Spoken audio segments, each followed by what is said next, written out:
It was more of a hobby at first, and it just spiraled into a passion.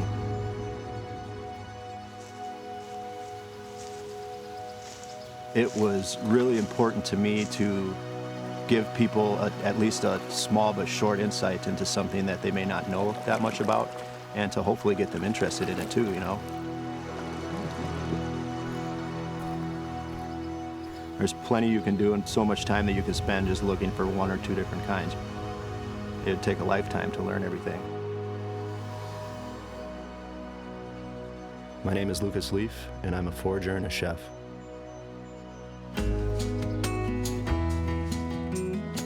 Bought 4 or 5 books. I mean, I have a ton. I have a full rack of everything.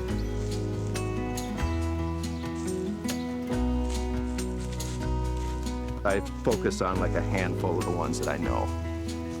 Chicken of the woods, hen of the woods, different boletes, which is like where you get your porcinis, trumpet mushrooms, lobsters, chanterelles.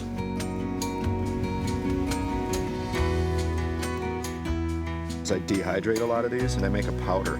So you can coat fish and meat and add it as even a seasoning to stuff. It's really cool. This is a really nice lobster. And it's cupped, so it's gonna be a little wet in here, but you can already tell that it's nice and dense. That's probably the find of the day. Another good identifier for chanterelles is they smell like apricot. So you can be walking in the woods, and that's another thing I do is I use sense of smell. If I start smelling anything that smells like mushrooms, I stop and I look everywhere. And I never take everything, so that way we'll be back next year. I just like doing it as a pastime, honestly, because it's just, I really enjoy it. You know, it's a great reason to be out in the woods and to enjoy nature and to connect a little bit more and take time. It's a great space for me to come out by myself, and you get hooked and you totally get into it. It's kind of mindless, except you're turning on this vision when you're looking for certain things while you're out. It gives you time to think too about other things. We'll take these for lunch.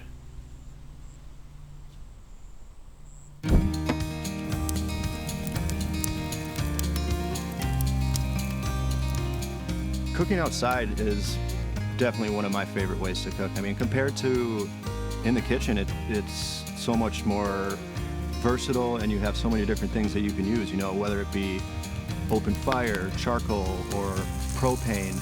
You know, you also get to sit out with friends and enjoy a great time, or family, or even new acquaintances at a campfire. You know, when you're in camp, it's like you can make best friends quicker than anywhere else over a good meal outside.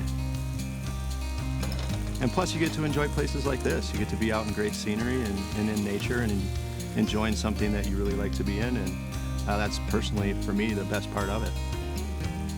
It's also very rewarding for me to introduce people to new things, especially wild foraged ingredients and wild game, which is something that I really enjoyed doing at the restaurant when I was working there and with family and friends, because, you know, it gives people an insight into maybe some more obscure things that they wouldn't normally try.